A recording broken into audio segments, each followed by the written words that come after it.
Um, so anyway, I think that Talking Points is one of the better translation apps as far as getting that information across. And as most of you probably know, the simpler you keep the messages, the better it translates. So I would love to hear from you guys kind of what your experience is with your ELs in your schools and what your role is and kind of what you're looking for from our session today.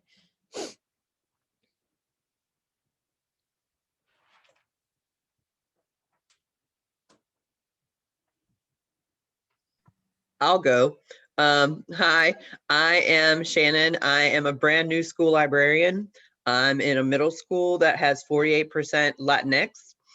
And I don't speak Spanish. I was a French teacher in the high school. And so I'm kind of looking for tips on how to best reach and how to best create lessons to help support the students, because our ESL population are people who are brand new to the country, to kids who've been there several years and are pretty self-reliant, but a lot of them aren't. So that's kind of what I was hoping to get from today. Mm-hmm. Now, are your kids literate in their native languages, most of them, or is it kind of a mixed bag? It's a very mixed bag. A lot of them are very fluent speaking, but reading they're not, because we all have books that we can offer, and our reading specialist goes and does a bookmobile each week, and they don't really want the Spanish books because they were never taught how to read in Spanish. Mm-hmm. So we kind of have that issue too on top of it. Yeah, But that makes it tough. yeah, And sometimes the parents aren't literate either, just depending on the situation they came from. You know, you never know what their background might be. Some of the more rural schools in some of the countries, it's hard to even get to school on a regular basis. So it can be a challenge just to communicate even with the families because they may not understand the messaging coming through, even if you're translating it. yes. I teach at the 9th grade academy. The first year that we were, and it's a public school, we were split off from the high school. Our first year we had Hispanic speakers who spoke very little English.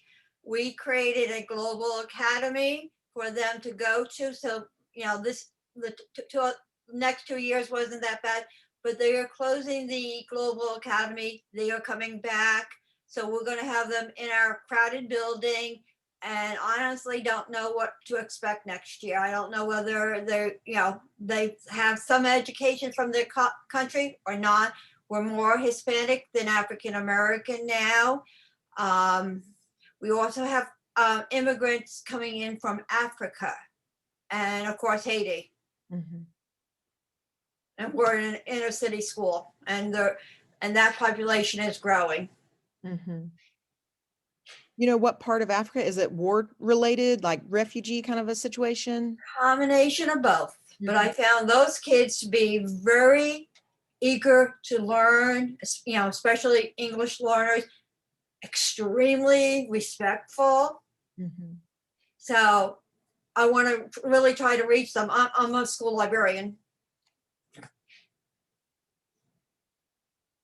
Anybody else want to share their background? I just recently switched grade levels, and now I have pre-K through 4. And my school is the school in the district that has all of the ELL learner or the ELs. I guess I'm kind of looking for, we wanted to have library resources in their home languages as well. And it's tough. A lot of our kids speak Arabic and different dialects of Arabic, and it's really tough. We're having trouble finding like good resources to buy popular books in their language. Like Spanish is kind of easy to find stuff, but we have, I think, 27 different languages spoken in our school. Well, and I would agree with your concern there about needing multiple languages. There's so many Spanish resources now, and we're having kids coming from Yemen and different places where I don't have a lot of Arabic resources, and you know, different Asian languages that we've got coming in more than we used to. And so while our library has a okay collection of Spanish, there's nothing for those other kiddos, and I really am concerned about that. I'm in the same situation. I'm in a middle school in New Jersey, and I mean, we're a very diverse school anyway, but the number of incoming, well, we have a lot of Middle Eastern language students, and the variety is just, it's overwhelming, you know, because you can't get resources for all of them. Yeah. And then we do have a significant Spanish population as well. And the influx this year, one unit alone had, I guess, eight different students who were all ELL and very low. So everybody was asking me for resources, and I was trying to point them in the right directions, and like, well, these databases translate for you and that kind of thing, but I didn't know where else to send them. Yeah. Well, I know our district as well uses Imagine Learning. I don't know how many of you are familiar with that program. It's not free. It is a paid subscription, but that has been fantastic, especially for our kids K-5, really even into 6th and 7th if you have newcomers, because it teaches the language in a spiraling fashion and from the ground up, and it builds all those skills in all 4 domains: listening, speaking, reading, and writing. So that has been a great resource for us as far as especially those kids that just have very limited English, building those skills quickly. And for your elementary kids, and like I said, early, middle, even, it works on that writing piece as well, which I really like, where there's that, they respond to text, but it's in a supported manner, and the teacher's giving feedback. And so I've enjoyed using that as well. Does anybody else have a program or platform like that that they've used just for the language acquisition piece? I know at the older grades, it's hard. There's not as much out there.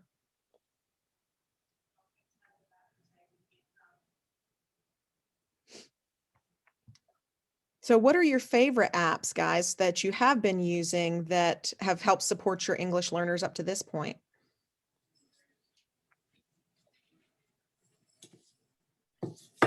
I don't really have any. I'm still kind of new to the school, and then pandemic hit, and we were all sent home last March. Mhm. So we've been back, or at least I've been back in school doing curbside pickup.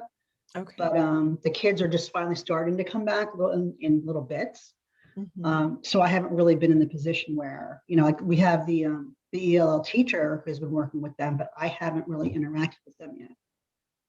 So do any of you guys have We Both Read books in your libraries or schools?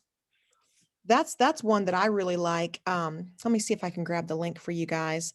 We Both Read is, they do have Spanish. I'm not sure about other languages, but they also have it in only English. So basically, one page is read by the parent or teacher, and it's a little bit more complex text. And then the other page has simpler text and is read by the student. And so they kind of get that practice with reading and interaction, but it's in a supportive way, and it's not quite as challenging of a text as what their parents are receiving. Let me see if I can grab that for y'all. Okay. And they will send you free copies. It's through Treasure Bay Books.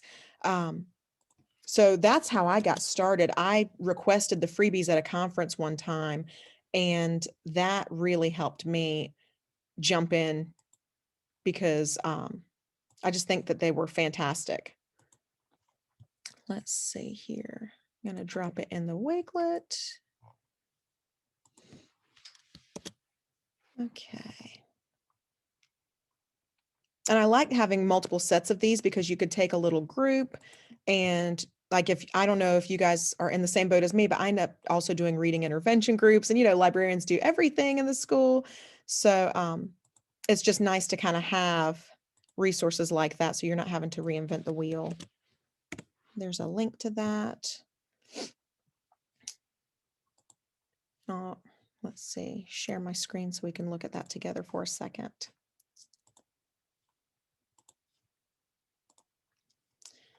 So yeah, if you see on the left-hand side of that, you just click free samples and you can grab some. They will be happy to send whatever you ask for. And I like to project stuff like this as well, or use a document camera and do whole groups. So if you don't have multiple copies, you can always do that as well. Let me see if they have a good. We both read. Okay, so see, here's the Spanish and English if you want bilingual. Here's if you just want them English only. And they start really simplistic. They are leveled and get more complex as you go. I'm looking to see, sample book and pages. Here we go. So for example, like a very simple version, pre-K, kindergarten, just basic concepts like letters, numbers, colors, things like that. If you look. it has an introductory page, which I do like because it kind of helps the parent understand this is how you could use that book. I've even done training sessions when I was in the ESL role where we had parent and family engagement nights, and we would work with the parent and the child on how to use these books. Again, if the parent's not literate, that makes it an added challenge. But if they have a tutor or a teacher or they're pulling out for intervention, this is a good resource. Working on letters, like I said, very simplistic, but picture support, finding things within the picture. They love these little mystery pictures like that. So can you find things that have the same beginning sound? And they love to play little games like that. If you Is there look, one for for the older readers? it goes up to, I'll show you the highest level that it goes up. So this is like a reading level O if you're looking at guided reading levels. So this is a little more complex. It, like you see, it does have, nonfiction text features you could discuss as well. It's more of a, paragraph format. So it does get more complex, and it would be, one person reads the red star, one person reads the blue star, and taking turns in that manner. You could even do this with student to student buddy reading if you had a higher student and a lower student, and you have buddy readers in your school, or like maybe a fifth grader going to a kindergartner's room or things like that. You could definitely pair up in that manner as well, again with the picture support. So I think that's helpful. Another book series I'll see if I can grab for you guys is the Saddleback. Are you guys familiar with those?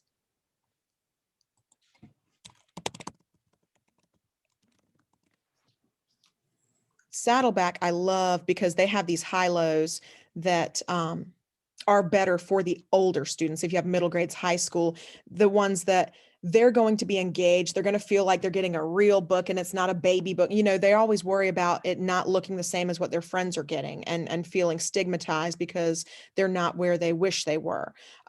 So you could search for specifically for special ed or social emotional, all that kind of stuff. I love the newcomers in the ELL set. There's another set. Let me see if I can get my hands on it. Series. So there's some that are, the graphic biographies. I love this. Okay. So if you're doing, want to teach them in more like a history, things like that, they can search for characters of interest. I wonder if it'll let me show you guys the inside. Haven't looked at this in a while. It doesn't show you the inside pages, but you can buy a whole series of this, like all the biographies together. And I will say, my kids, I don't know how yours are, but mine are obsessed with the graphic novels. That has been huge for my kids. So if yours are into the graphic novels and they really like having that visual support like mine do, then that might be a good option as well. So I'm going to drop the Saddleback link in there. And I don't know if you guys are familiar with Emily Francis, who is another ESL teacher in North Carolina. She's been on the Ellen Show, and she does international and national presenting, and she does a lot with the Saddleback books. So she works at the high school level and has a lot of newcomers and refugees, and that is what she swears by. What's So the name again? it's called Saddleback. So I just Yeah, dropped I know Saddleback, the person you were talking Oh, I'm about. sorry, Emily Francis. To know that. If I could add, if you like the graphic library biographies, I know Capstone has another version, and we have them available as what we call Capstone interactive ebooks. Mhm. Our ebooks all have natural voice audio. They hire professional actors, so the audio is superior to most audio ebooks.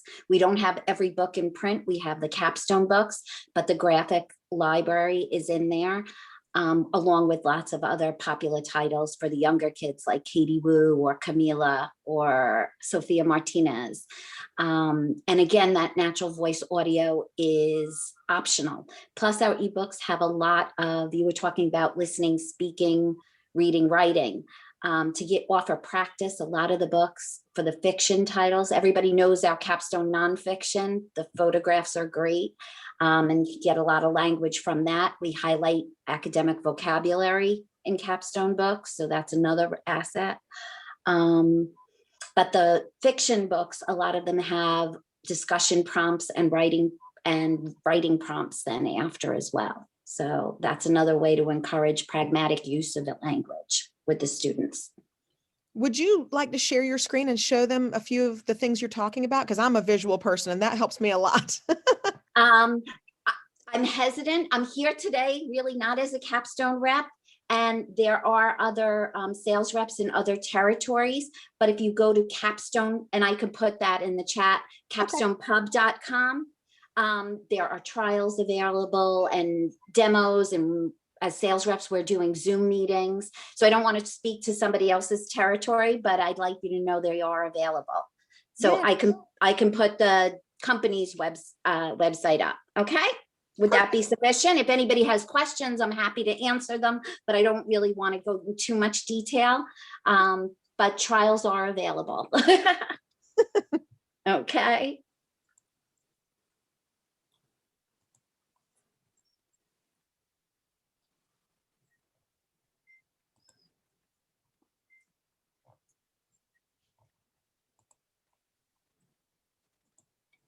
All right. And once she drops that in, I'm going to add it to our Wakelet as well. We also have Pebble Go Databases, and if anybody works, that's the younger students, elementary, and Pebble Go Next for upper elementary. Pebble Go for the lower students, K3, is available in Spanish. You could ask your rep about that as well.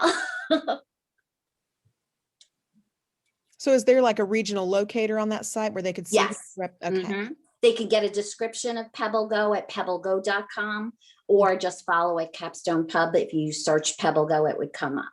That's the database, and the ebooks are Capstone Interactive ebooks, and they're on the homepage. Got it. So I know for my kiddos, one of the things that we really try to foster is that interaction piece.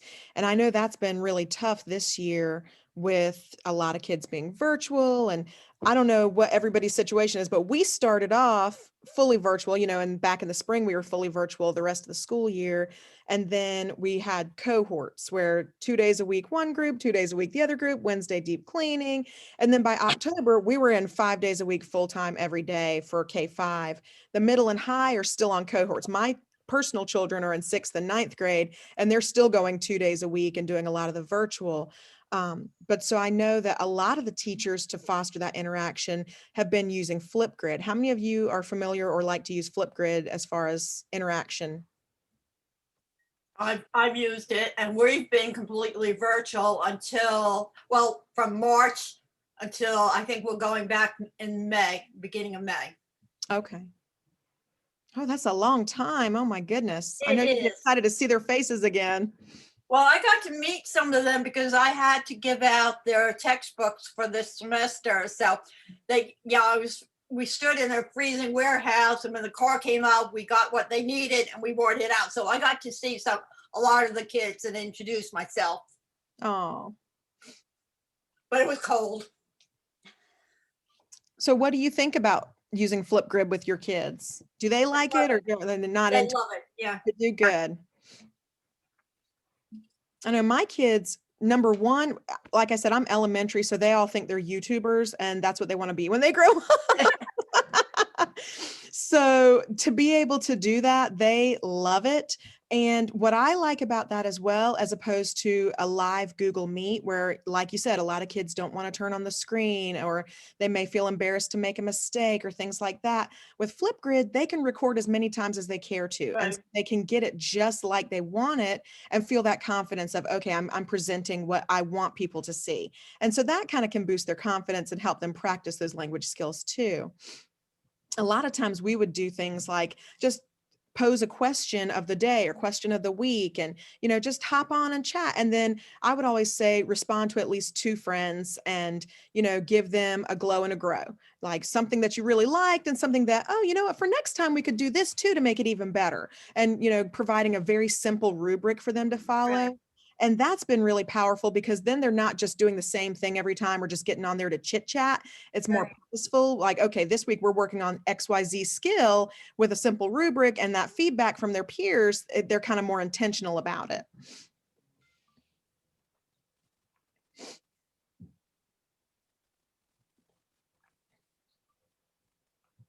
And if anybody's not familiar with Flipgrid, I'll pull that up. I know probably a lot of people are using it now with our virtual world that we're in.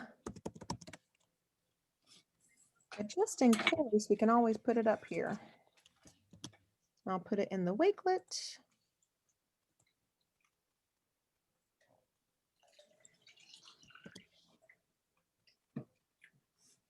And it is free.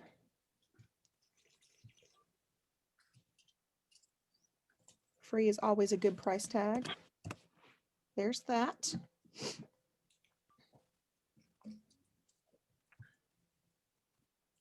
Does anybody know of any good resources for bilingual books or resources other than Spanish? Or what have you used in the past if you have been working with students that don't speak Spanish?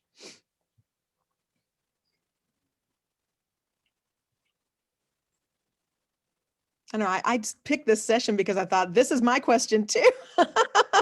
It's such a tough one.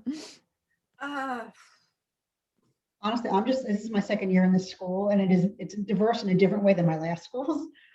So I'm just trying to catch up, honestly. We have a small collection of Spanish, and I have gotten the like the class books, the novels that I know they're going to read in Spanish. But you know, I get things like that through Follett, and I've ordered a couple off of Amazon by myself, you know, just to get them. But that's really all I've done so far. Well, and just even using the Google translation feature on websites just so they can access the same information. If they're literate in that home language, then it's great. But it's those kids that, you know, if they're in 9th or 10th grade or even 6th or 7th, you're playing beat the clock. They have such a limited amount of time and you're trying to catch them up. And there's so many holes in their learning and it's a big job. Well, Yeah. I do know that Bing Translator is better than Google Translator. Say that again, Francis.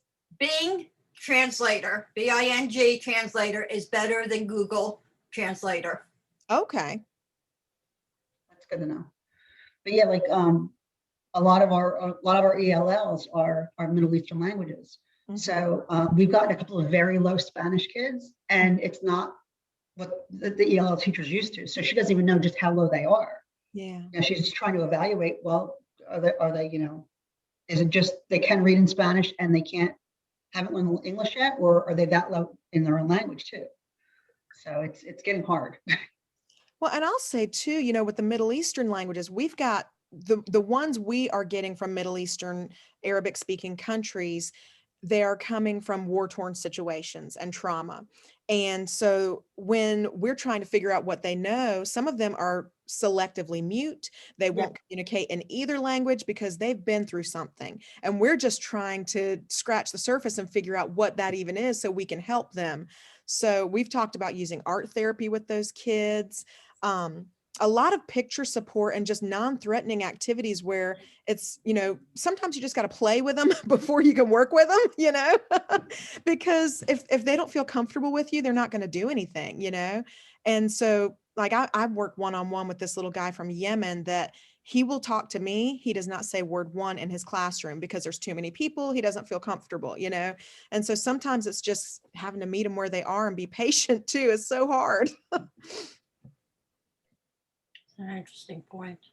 I'm not, okay, now I'm definitely not talking as a sales rep. I don't know, as librarians, you're probably more familiar than I am, what you were talking about, that social emotional piece and the confidence piece and practicing and speaking.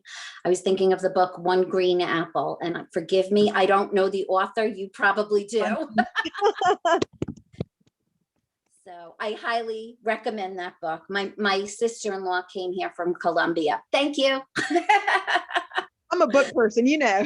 Yeah, I knew you would know. Oh, I love the author. And she tells the story how her parents brought her here for a better life. And she knew that. And she would cry on the way home from school every day and put the tissues in the neighbor's garbage pail. And she said she learned from MTV. Mm-hmm. Music was her hook. So I also have heard Gina Seymour speak. I think she does Makers with a Cause is her book. She's a Long Island librarian. And she talks about having kids do non-language based tasks, things like puzzles or building activities, or in the maker space in her library. Because sometimes if you give them as long as they understand the directions, that's the hardest part. But getting them doing a nonverbal task, number one, you get a feel for what their competency would be if there wasn't this language barrier. And number two, just give them something to succeed at, even if it's like a jigsaw puzzle or some kind of building activity. I thought that was a good, and we have some good makerspace books too, with art activities and building activities at Capstone. So now that's the sales plug. And I love that you said hands-on and things they can be successful with, because I know a lot of librarians, we're moving more towards those maker spaces and library commons and, you know, maker kinds of activities where they're collaborating with other kids. And that's perfect for English learners because they need that interaction and they need that group work. They're supported by it, but it also gets to show their strengths and skills that may not be verbal or written, you know? Mhm. So their thinking skills, it doesn't mean that there's anything wrong with them. It just means they can't express it yet, you know? So those tasks let them show those things, which I love. And I like the idea. I got to visit her library and see students working on a puzzle together.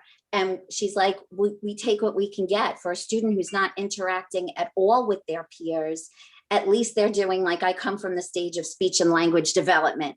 At least they're doing parallel play or parallel work, even if they're not engaging in verbal communication as they do it. And during that, But it's a stuff like start. that, they're taking it all in, you know, they may not say a word, but they're absorbing. And it increases in some ways, it has to increase their comfort level to be working with somebody on a task. I even bought like some little, I don't know if you guys have seen on Amazon, they have these little rock, like they're not real rocks. They're made of wood, but they're shaped like rocks. And they're just like rock stacking boxes. It sounds so crazy, but it's therapeutic. It's soothing. How tall can you build your stack, you know? And there's nothing that you have to do with them. It's just explore, you know, here they are on the table, do what you want to and see what you can make, you know, and they love it. Even my fifth graders are so engaged because it's like this challenge for them. Then so let's see if we can make ours taller than the table over there and, you know, whatever. And let's see if we can make it look like this or look like that. And it becomes this whole thing. And I didn't give them any rules. I just said, here, try it, Yeah. you know? Well, on Long Island right now, and I know in other areas as well, there's the kindness rocks. Yeah. When schools shut down a year ago, a lot of different towns started doing it just to increase kids' physical activity and getting outside and walking with their parents. So they got to do that activity at home of painting the rocks and then hiding the rocks and looking for them around the neighborhood as they rode their bikes or walked. So that was another activity I had seen them doing in maker spaces in Long Island. Well, and speaking of tying in that art piece, how many of you guys like to use Art Hub for Kids, or your art teacher or other teachers might use that? It's a free YouTube channel. Let me see if I can pull that up for you guys. What I like to do with that is, you know, find ones that kind of tie into whatever book we've been reading. So for example, we did one with Diary of a Wimpy Kid, and pull it up. I can't think and type at the same time. Okay, so let's see. I'm going to drop it in our Wakelet and then we'll talk about it. Okay. What I love about it is that the directed drawing, it's step-by-step direction with visuals, which is exactly what these kiddos need. And it allows them to do something creative and therapeutic and fun, non-threatening, but still incorporating something tied to the text. So like if you were doing, let's say you're reading one of the Wimpy Kid books with your class or whatever, that could be one of the tasks they do. And you'd be amazed how successful they are with that. Well, you probably wouldn't be amazed. You know, they're awesome, but it's just sometimes they surprise themselves really and truly because they don't believe they can do a lot of stuff. Their confidence has been shaken. So I love doing things like that because the directed drawing really levels the playing field for everybody. That's the bathroom. Yeah, I'm sorry, that. I was running to All right, guys, I somebody. don't know if it's still available because Capstone was one of those first companies years ago that came out with graphic titles. There was a video, and if it's there, I'll add it to the Wakelet later. I'm not sure if it's still available. But it was the making of a graphic novel. Oh, So it showed screens and step by step. So that's something I'm thinking, like the kids that could tell a story wordless with pictures, or add the text if they were to the best of their ability. well, and I'm a big believer in graphic novels anyway, for all kids. They love But I them. think the engaging. video was really good, from yeah, what I I love remember. If I can And- get my hands on it, I'll put it up. I've used the little blank panel sheets where we take a book we've read that's not in graphic form and let them work in groups or pages. Make it. Make it graphic. They love it. Oh my gosh. They will spend hours and they get so into it. But that you can see the comprehension because you've got to understand the text if you're translating it into a different format. So, I mean, that really higher order thinking, regardless of language ability, they're showing they understand. I like that. I really like that idea. Let me see if I can find some of those panel sheets. I know I've got them somewhere. Actually, Capstone had some with the video, but again, it was old. If I can dig them out. Let's see here. I'm going to see if I can find them real fast for y'all.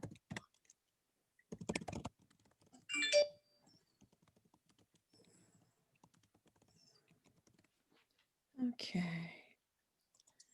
So I just Googled graphic novels, printables, and a whole bunch of different options come up depending on what format you might care for. I know I've got some specifically from, I think it was the Comic Book Legal Defense Fund has some resources like that as well. But this is just a quick search for you guys if you would like to do an activity like that. And I will share it in the Wakelet as well.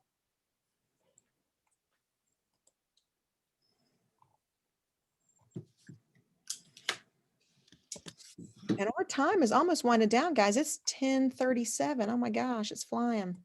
So does anybody have any questions we haven't really touched on? Or I know we're all in the same boat trying to get books in different languages. That's the hard one. But if I find more resources, I'm absolutely going to drop those in the Wakelet as well. And I encourage you guys to share whatever you've got, because if we keep our stuff hidden, then nobody can benefit from it. And a lot of times you guys are doing awesome things and you take for granted that, oh, everybody does that. But no, you're doing it and you need to share it because y'all are awesome. So please, please, please share what awesome things you're doing too. Do you have any tips for, like, if we're in person, or if I can do it virtually, too, but like, what would be your top 3 things for us to keep in mind when we're trying to have a lesson where half the class doesn't speak our language? Absolutely. I'm asking as a new librarian because, we learned a little bit in grad school about it, but, you have that ESL background. I have the world language background, but it's not necessarily the same, and doing it in the library is totally different. Yeah. I think number 1, keep directions simple. Always have visual directions in addition to whatever you say to them. They need to see it and hear it, because if they don't see that visual, they don't have anything to refer back to. They may not remember what you said and process it.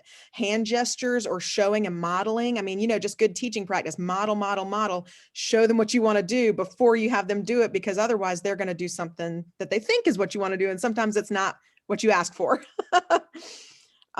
And again, that partner work and collaboration, I think that the library is one of the best spaces for that, that not putting them in isolation. They don't need to be in a silo. They need to talk to each other. They need to have interaction and just focus on that language development in a safe space. Like she was talking about the social emotional. I really think we need to just make that the heart of the school and the place where they feel comfortable to make a mistake and try something new, Oh, you just reminded me of a very good book. And I cannot think, I think it's Woodinson. Let me go see if I can get the name of the book. Okay. It just popped in my mind.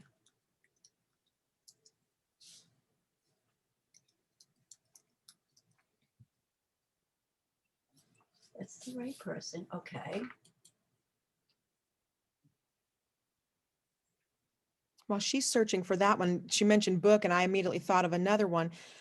If you don't know Larry Ferlazzo, he is a teacher in California, ESL in high school. I think he does social studies primarily, but with ESL students specifically. And he is amazing. I love him. I follow him on every social media I can because everything he does is awesome. And he's got a book called the Ell Teachers Toolbox. That is my Bible at school. Let me tell you, even in the library now, not being in a specifically ESL role, I still use activities from that all the time because I just think that it does such a good job on building those language skills for all of our kids and that communication piece because a lot of my kids are economically disadvantaged and they may not have that good model and good support at home. They're just not talked to in any language. They're kind of left to sit on YouTube and be by themselves, honestly. And so my goal is to get them communicating as best they can every second that they're with me, you know? So anything that you could find in his books, there's one called 9-Box Grid that I'm just obsessed with because it really builds that academic vocabulary and it's kind of a game and a race but it's non-threatening. You don't have to use a timer if you don't want to. It's whatever you want it to be, you know? But it kind of looks like a tic-tac-toe board with the 9-box grid. And you take academic words from whatever book or text or passage you're working on and put one in each box and start with number 2 and go up through number 12. And it's like dice. Or 2 through 10, whatever. Sorry. And then if they roll an 11 or a 12 with the dice, then I say that's like a wild card or a bonus. You can choose whatever words you want. But if they rolled a 6, for example, then whatever word is in box number 6, they would write a sentence or say a sentence with that word. So if you're trying to get them to use the rigorous vocabulary that they're interacting with and hearing, that's a good way to get them using it and understanding it. And I've used timers just to keep them kind of moving quickly because sometimes if you say, now take your time and write your best sentence, they sit there forever and write nothing, but you turn on a timer and all of a sudden they feel a sense of urgency because it's a race. So depending on your kids, you got to know your kids and if they can handle the timer, but for mine, they like that and it's competitive and everybody gets, you know, a little prize or a sticker at the end if I'm working in a small group. Whole group is just for fun, but things like that just foster that interaction and really help them get those words, ownership of those words, you know, not just hear them and wash over them and then out of their head after the story is over. The book that I was thinking about was calling Harbor Me for middle school or high school. It's about 6 kids who learn that they are differently or sent to a different room every Friday. There, with no adults present, they begin to reveal things that others don't know about their lives. So I was thinking that could be if you have a small group, multicultural, because I've read it on a few other books, where they can sit together and just freely talk of some of their experiences, just to, you know, what they had in the other country and what they have now. Kind of like a revealing book. And especially we read it before a conference and the author actually spoke about it. It was just really fascinating to see what kids are really thinking about sometimes. Do you know who wrote that book? I would love to add it to. Is Jacqueline Woodson. It's Woodson. Jacqueline Woodson. Oh, okay. And she's Yeah. a phenomenal writer. She She's was also the, got picture books too. The Day You Began. I is a- love her stuff. I just didn't realize that's the book you were talking about. Okay. yeah, she was a youth literature ambassador last year. Mhm. Okay, so I'm going to add that book to the Wakelet. Another one, there's a good one about, it's an ESL class in Colorado. I think it was Denver that is kind of a similar, it was a reporter that followed this class for a year. And so she's looking at it through a reporter's lens. And it was so interesting to see kind of just how she perceived what was going on in that classroom and what their experiences were.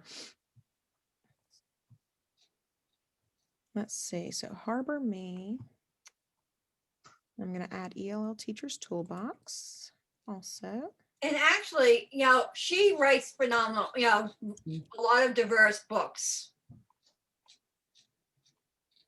And I'm just wondering if with these kids learning language arts, somebody made a suggestion is taking one of her books and then kind of illustrate it in a graphic novel type of way.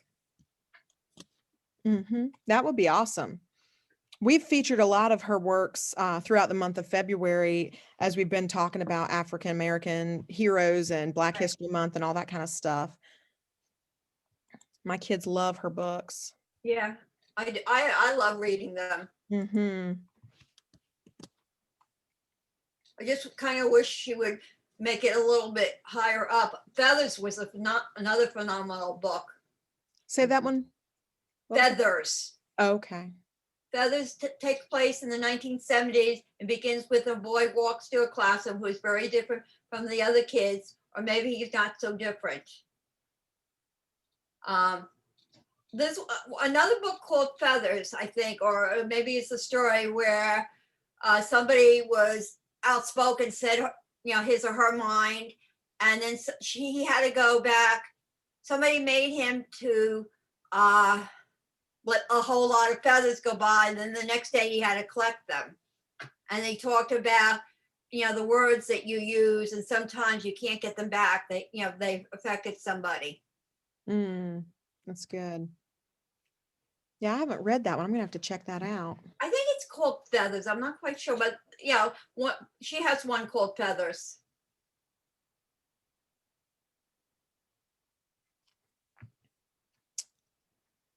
Oh, where it takes, okay, she wrote it between Brooklyn and Queens border and right near Kennedy Airport. And it's Finding Hope. And just thinking about authors, I was thinking about Own Voices, because obviously she's an own voice author writing from her perspective. Right. And for ESL students, finding those authors as well. I love Juji Morales, because she is one that had that experience of migrating from one country to another, not knowing the language. If you're not familiar with her book, Dreamers, she came as an adult, and even how challenging that experience was for her with a little baby and not knowing, how to even ask for help in the library. And it's just interesting for kids to hear her perspective, because they think, oh, even adults have a hard time with this. Me feeling like this is hard. It's okay for it to be hard. It's okay for me to not feel like I'm getting it yet, Front desk is good for that too. Absolutely. What's the name of it again? Front Desk is the one she just mentioned. Okay. And so that's like I believe Chinese American, or Chinese that immigrated to America. Yeah. And that one, was that on the global read aloud list last year? Do you know? It was recently, I feel like. Yeah. I have Good to a best friend that just published her first book. She is a Mexican second generation, but she was born in Chicago. Then her family moved back to Mexico for a few years and came back. And it's autobiographical and kind of shows the situation that a lot of our kids are living in, with going back and forth and trying to learn. When she was in Mexico, she didn't speak Spanish. Then she finally got Spanish and had to come back and didn't know the English very well. I'm going to put the name of her book. The only place I know you can get it is on Amazon right now. But she's getting ready to write her second one. So if you all would like to check that out. Yeah, please. Well, and I'll tell you another one for those higher grades, like Juji Morales is more elementary, I would say, but Erica L. Sanchez, I'm Not Your Perfect Mexican Daughter. Yes. She's fantastic. And then another one just came out, Furia, that I believe won a National Book Award or something like that recently. Just fantastic. So I'll drop those titles in here as well. So the I Am American, Soy Mexicana, Soy Me is the name of the book. Okay. And the author is Martha Alanis. She was a, what are those called? The teacher of the year in Gwinnett County Public Schools. And then she moved to DeKalb and was teacher of the year in that county also. But she wrote this book and she just got it published at the beginning of this year. So I've been sharing it with my ESOL teachers in my building just as inspiration. She came from, difficult place, and now she's an author, and she's done wonderful things. So anyway, I just thought I'd share so you can check it out. Absolutely. Thank you. Thank you for sharing that. I really believe that that's one of the best things we can do, is just share their stories and let these kids know they're not alone, because feeling like you're isolated and like you're the only one going through something, it makes it even harder. It's hard enough as it is. So helping them feel connected is a good thing. And do I you, think as teachers, we felt that this year, like I was in tears quite a bit at the beginning of the year, feeling like I couldn't do this virtual thing. And then when I heard other teachers even joking on Facebook about saying hello, hello, and the teenagers weren't answering, I was like, okay, it's not just me. That's You know, right. and I know our kids feel that way. It's been hard. It has been a tough year, and who knows how long this could go on. You know, we got to stick together. That's all I can say. Exactly. Help each other out as much as possible. Absolutely. Well, I'm going to wrap it up unless anybody else has any questions or comments. We can jump on to our next session. I'm Thank so you glad so you guys much. joined me. Thank you. thank you. Have a good rest of your day. You Me too. too.